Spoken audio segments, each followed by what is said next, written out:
feel a little bit like an outsider in this group because what I'm going to talk about is something a little bit more specific than the whole area of early years policy. I'm going to talk about physical development and how and why children learn with and through their bodies.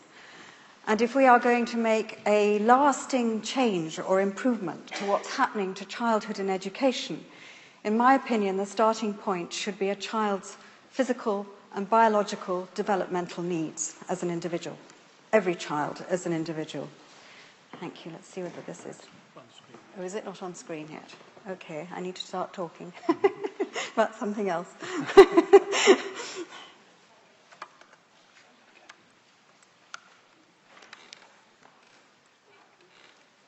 Is it properly in, is it? I hate technology. I'm sure I bewitch it because wherever I go, it never works first time. No? Oh, yes, we needed to do that last time, didn't we? Maybe. Ah, magic. Thank you.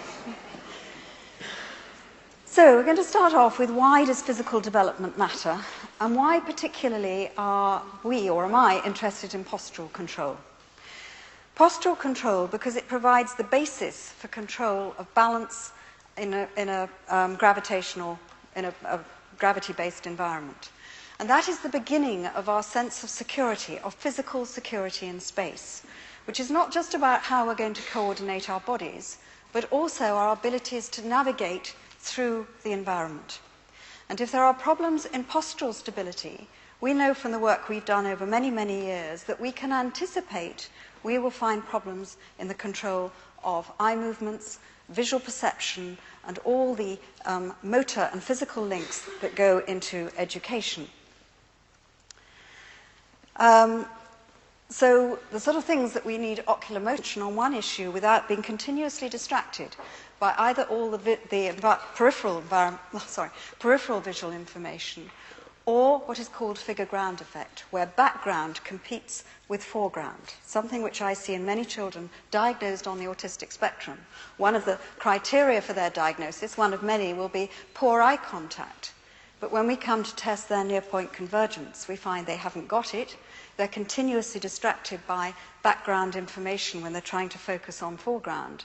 And their eye contact is a secondary symptom of an underlying, or lack of eye contact, is a secondary symptom of an underlying ocular motor dysfunction. So these ocular motor skills are crucial to support the higher skills of reading, writing, copying, social interaction, even being able to drive a car later on. And why then do we need to assess, or why do we advocate assessing the neuromotor skills of children? Well, primarily because neuromotor skills at key stages in development provide a direct reflection of maturity in the functioning of the central nervous system. We know that at key stages in a child's development, they should have developed certain skills, ability to sit up, maybe going through a crawling stage of development, standing, independent walking, and so on. And when we start to look at children's neuromotor skills in relation to their chronological age at key stages in development, it's like opening a window into the nervous system and being able to see is the functioning of the child commensurate with their chronological level. Because if it isn't, they are going to start to experience problems when placed in different environments.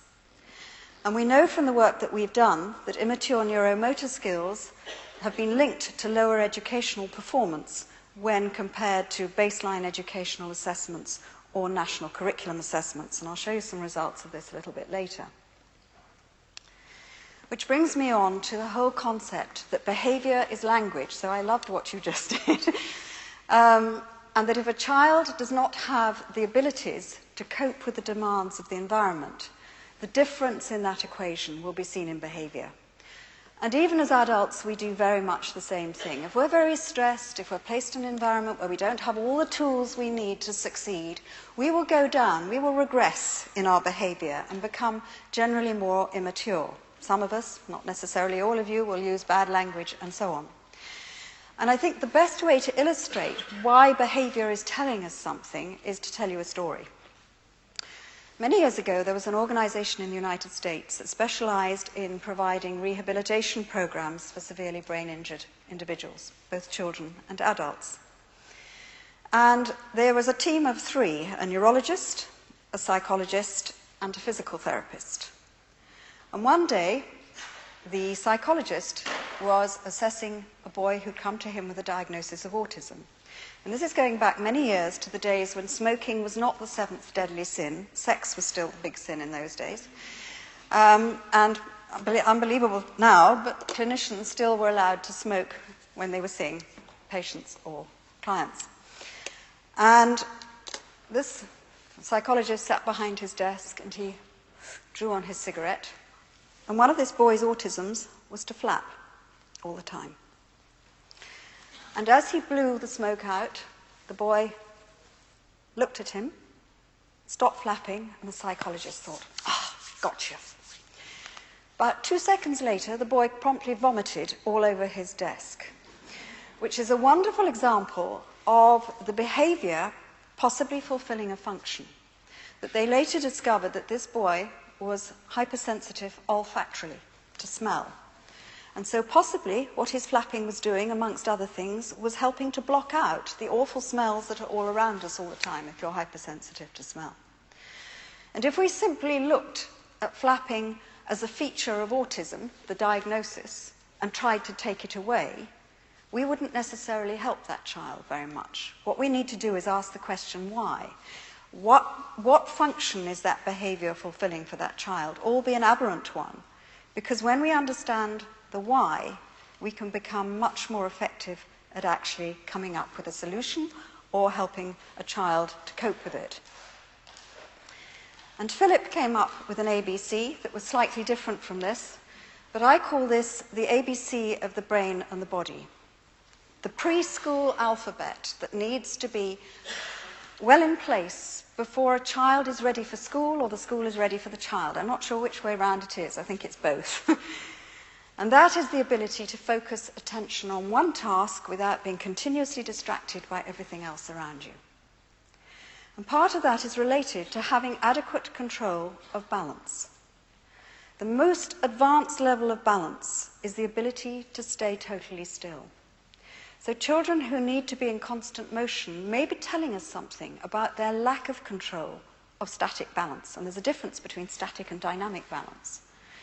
And what do we tend to do as adults who are trying to control children who won't stay still in a certain environment? Say, sit still, and because you haven't sat still, you need to stay in when everyone else is going out to play. And in actual fact, this child may be telling us they need more opportunities for movement to entrain that system before they can inhibit movement and be able to sit still and to concentrate.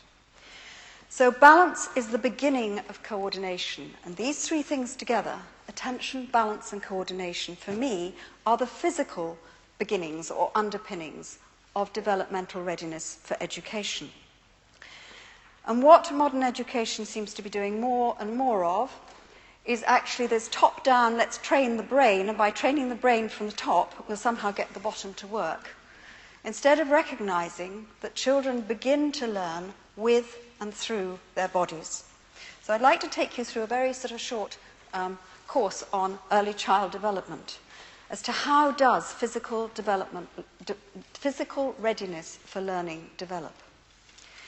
And it's the product of 2 things together.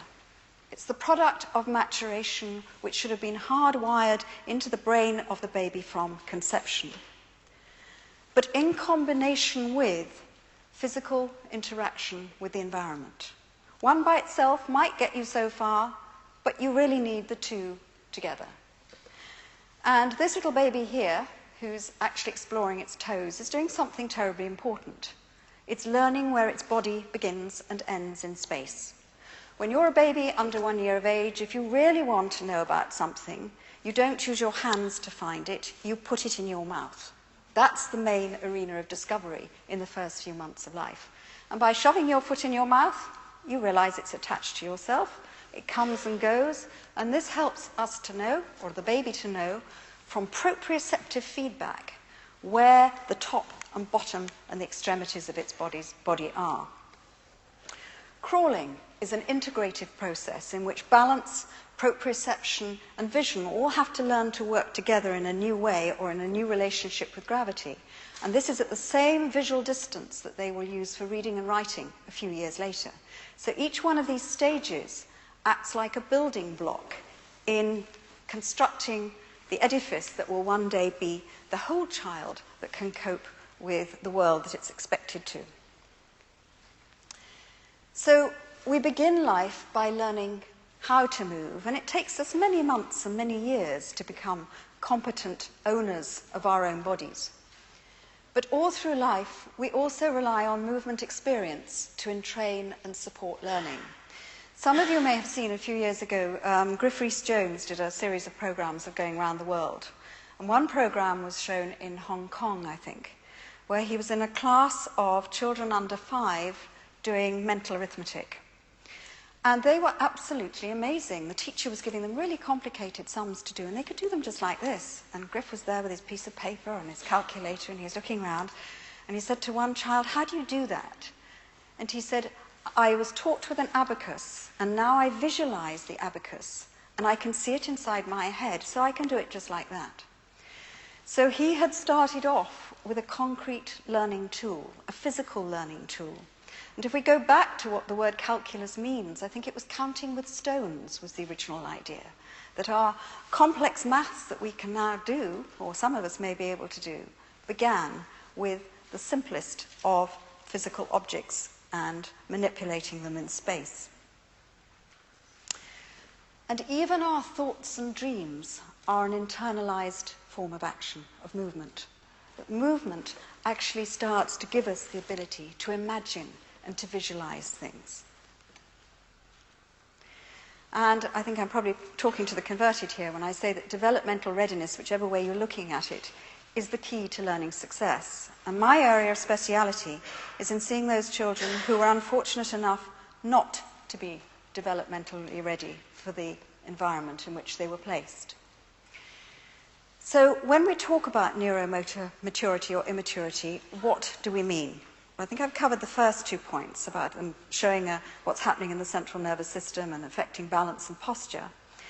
But one method of identifying signs of neuromotor immaturity is through the assessment of primitive and postural reflexes in children over 4 years of age. So when we are born, if we're born at full term, we are born with a set of primitive reflexes to help us survive the first few weeks and months of life. So if you place something in the palm of the baby's hand, the thumb will come underneath, the fingers on top, and it can't let go. If you stroke down one side of the face, the mouth, the face will turn, the mouth will open, rooting or searching for the breast or the bottle. And that's absolutely how it should be in the first few weeks and months of life. But gradually, as higher connections to higher centers in the brain develop, which they do very quickly in that first 6 months of life, those little first group of reflexes shouldn't be needed anymore. They become redundant, and they are inhibited or put to sleep in the brain stem, only to be reawakened if there is accident or injury to higher centers at a later stage. And they are replaced by postural reactions, which should give us good automatic control of our head position on our body, the ability to use the 2 sides of the body, upper and lower body integration, and so on. So we don't have to think about how do we sit and how do we stand. This is a subcortical system, subconscious system that does a lot of the work for us, freeing higher centers up for concentrating on more executive functions. So we can apply some of those reflex tests in older children, and in theory we should not see any primitive reflexes in older children. In theory they should only be there if there is cerebral palsy or brain damage. But what we have shown over many years is that some of these do persist in the so-called general population, and they provide markers of immaturity which are then linked to signs such as educational underachievement and behavioral problems. So, do we have any idea of what is the size or the scale of this problem? And I think the answer is no. We've done a few, well, some of them have been sizable studies, but they've been our studies, and more needs to be done in this area. But one was in Northern Ireland between 2003 and 2004 with 672 primary school, mainstream school children. And what they found was that in children aged 4 to 5 years of age, and I'm really struggling because this and that are between my two visual distances, 4 to 5 years of age, there were 48% of that sample had some trace of primitive reflexes which should not be evident in children of that age, and which show that there is some immaturity in the functioning of the motor pathways. But we could say, well, in Northern Ireland, children go to formal school even sooner than they do on this side of the Irish Sea, so maybe they're just under stress and maybe they regress for a few months and perhaps it'll go away. So we then looked at an older group of children aged 8 to 9 years of age and found that a similar profile was present in 35% of those. Now, if those figures are in any way representative of the general population, they suggest that perhaps a third of our children, maybe more, at the time of school entry, do not have all the tools in place they need to be able to succeed in the classroom. Through no fault of their own, there is no national screening system anymore to have a look at this. 30 years ago, there used to be. School medical officers routinely assess children at rising 5 years of age, asking them to stand on one leg, hop across the room, pile some bricks. And then we entered this era of evidence-based medicine, which is important, but because they didn't know what to do with the children who failed the tests, they said, I know, we'll stop testing them, and that will remove the problem. So what we have is a generation, or several generations of children who simply slip through the professional nets that should be in place to pick them up at an early age and not diagnose, but say, right, you need some more help in this area to get you ready so that you can cope with the educational environment. We've looked at the same thing in schools in Hungary and Germany. Let's go back one. This is an unpublished study. I only got the results last week, but it's a retired head teacher who's been using the screening test that we developed a number of years ago in schools and just sent these results through. So he's had 140 children, I think, 114 children, key stage 1. And he's used incredibly simple tests for balance, such as standing on one leg for so many seconds, their crawling pattern. Can they do thumb and finger opposition, which is necessary to be able to manipulate a writing instrument? Do they have traces of primitive reflexes, and do they have generalized neuromotor immaturity on those range of tests? And we haven't got time to go through them in detail, but what he's shown, I don't know, can you see the small print from where you are or not? No, neither can I, so I'm going to have to remember it. So this is just looking at the ability to stand on one leg, and by certain ages, say 8 years of age, a child should be able to stand on one leg for 30 seconds without losing their balance, using either leg. At 6 years of age, it's 10 seconds or 8 seconds, I think, so it's age related. But what it shows here is where there was no major issue on the one-leg standing test, using national curriculum assessments, 50% of those children were performing well above average on the national curriculum results, and only 17% were well below. If we then looked at those children with serious issues on the one-leg stand, and I see children of 10 or 11 who can't do it for 3 or 4 seconds sometimes, 26% of those were performing well above, and 80% were performing well below on national curriculum results, suggesting that there definitely is a relationship between neuromotor skills and educational performance, not necessarily, not related to intelligence. This is actually neuromotor immaturity acting as a barrier to learning in these children. He showed similar results as writing and maths. If any of you are really interested, you can email me afterwards and I can send you copies of these, because I think they're really interesting. So he produced a whole series of those. Our studies that were carried out in Germany, primary school of 164 children, aged 7 to 8 years, really surprised us. It's even higher than in the UK. 50 to 60% had signs of neuromotor immaturity. And we had assumed, because they start formal education later, it would have been better. But in this sample, no, you need a larger sample really to make a decision from that. And in Hungary, where they simply looked at children who were in special classes for speech impairment, they found 100% of speech-impaired children had neuromotor issues as well. But this is interesting because speech problems are often viewed primarily as a language problem, which they are, and the motor side of speech is treated as the poor relation. But in actual fact, exactly the same centers in the brain that are involved in the fine motor control of the fingers are involved in the fine motor control of the lips, the tongue, the swallow mechanism, which are the motor aspects of speech. So this is not the cause of their speech problems, but it is a factor which, if it could be improved, might also help them in other ways. Now that clock is moving on awfully fast. How long have I got? 5 minutes. Right, we're going to have to... I'd like to just share this with you, which came last week from an occupational therapist colleague working in schools in New York.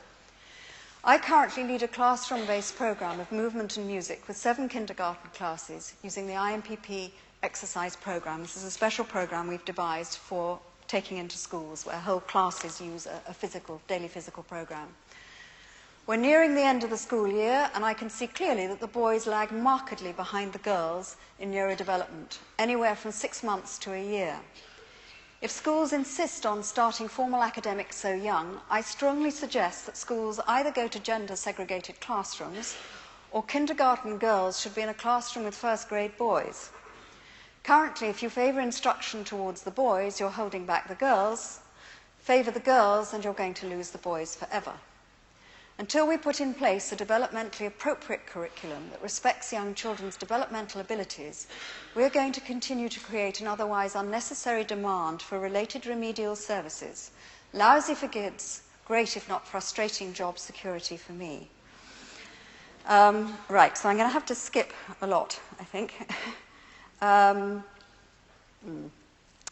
just want to show briefly how clever nature is in helping to develop basic things like eye movements. This little baby here is 1 day old, and he's in the throes of something called an asymmetrical tonic neck reflex, which means when the head turns to one side, the arm extends, and the eyes follow what the arm and the hand are doing. This is one of the earliest hand-eye coordination training mechanisms a baby has, hardwired into the brain at birth. It helps to extend babies' focusing distance from here, because babies are a bit like me in the morning, really short-sighted without my contact lenses in. They help to gain an understanding of distance and to improve their focusing distance through a combination of seeing, moving, proprioceptive feedback, eventually coming into contact with something through touch, so that what we think of now as our adult sense of vision is actually a compound sense that has developed over many years of multisensory experience and trained through the medium of movement. And when we deprive children of a range of movement possibilities in the first year or years of life, we potentially interfere with this natural process. So here we have babies doing just what babies should be doing. I always say the best playground in the first weeks of life are mum's body. And the best playground after that is a clean floor. I'm not very popular with all the manufacturers who make toy and baby equipment because it costs absolutely nothing. And this is important because the child's learning head control, upper trunk control, that's going to support sitting, standing, and moving posture later on, which is very, very different from being placed in one of these and being left here for hours on end. Now, I'm not a Luddite. I'm not saying that all baby equipment is bad, but overuse of baby equipment is more in adults' interest than in the interests of the child. So we're going to have to skip yards and yards of this because I want to get to the end, really. So we didn't need the videos after all. So what can we do in the early years to optimize physical development? Enable children to have ample time for free movement, play, and exploration. So this sort of thing on a beach, this is how children start to learn the meaning of weight, of quantity, of size, and through trial and error of being allowed to make mistakes, what works and what doesn't. And this is what many of you have talked about earlier today, about undirected learning. Tummy time when awake in the first year of life. Singing games and reading to your child, and that's another whole story, literally, as to why reading to your child is important. Parental availability and time. I see so many articles saying, well, it's fine, I give my child quality time. But actually, you need quantity of quality time for that quality time to be And, I fully recognize how difficult it is that women, I think, today, we started off with feminism gave us freedom, and very fast feminism is becoming a new form of slavery because you end up just having so many things to do. So it's not that I'm unsympathetic. I think it's setting priorities for what you want and what your children need at crucial times in their development. Conversation and social interaction. Any of you who've ever heard Colwyn Trevathan will know that the sympathetic listener is the one who waits, allows the child to process what's been said, and then respond before talking back. So listening and reflecting, songs, lullabies, and nursery rhymes, because after movement, the second form of language is music. Long before we understand words and can speak in words, we understand intention from rhythm, from pitch, from timing. This is the non-verbal aspects of language, which actually accounts for up to 90% of effective communication between individuals, and storytelling. The importance of rough and tumble play, that mammals who don't engage in rough and tumble play are rejected by the group as they grow up, because it helps to teach self-regulation, control of temper, and life skills. Space for free play and imagination. We look at this and we say, how lovely, we can smell the bluebells. But we can only smell them because we've been in a bluebell wood. For a child to simply see it on the screen without having the physical experience is not the same thing. And finally, what needs to be done, and you don't have to agree with me. I don't agree with myself a lot of the time. I firmly believe that developmental testing or screening, I agree I don't like the word diagnostic or even assessment, but the developmental screening of children's physical ability should be reinstated back into the system so that no child slips through the net without either being picked up at risk and being given the appropriate physical intervention to try and put those problems right. Implementation of effective researched physical programs into school. I see an awful lot of programs that are thrown in, like let's go onto the shelf and let's pick this one off the shelf today. They'll work with some children, they won't work with others. And what we need to have is a good idea of what's appropriate for what type of problem, rather than just picking and mixing. Flexibility within the education system to allow children an extended period of time to develop those physical skills, either before entering formal school or in the first years at school if a problem is detected. Improved awareness and education of parents, training to teachers, trainee teachers and teenagers who are, after all, the parents of the future, about the importance of physical development to support learning. I think that most parents are actually very good parents, but there are a lot of parents who do not know, and their lack of parenting skills is not necessarily their fault. That's what we should be doing in education, is preparing them for what children really need from them. Improved interdisciplinary communication and cooperation, particularly between the domains of medicine and education, because this is where these children are getting lost. They're not quite bad enough to be counted as a medical problem, and educationists don't have the training to know how to detect the physical problems or what to do about them. And so there needs to be better communication and cooperation between these professional domains. And finally, and again I say you don't have to agree with me, but I think that we need to re-evaluate and value the role of motherhood in society. That somehow motherhood has started to become a second-class citizen job, whereas in fact what you do as a mother, as a parent, or as a carer is probably the most important job and career ever in terms of the potential influence you have on society in the future. So that's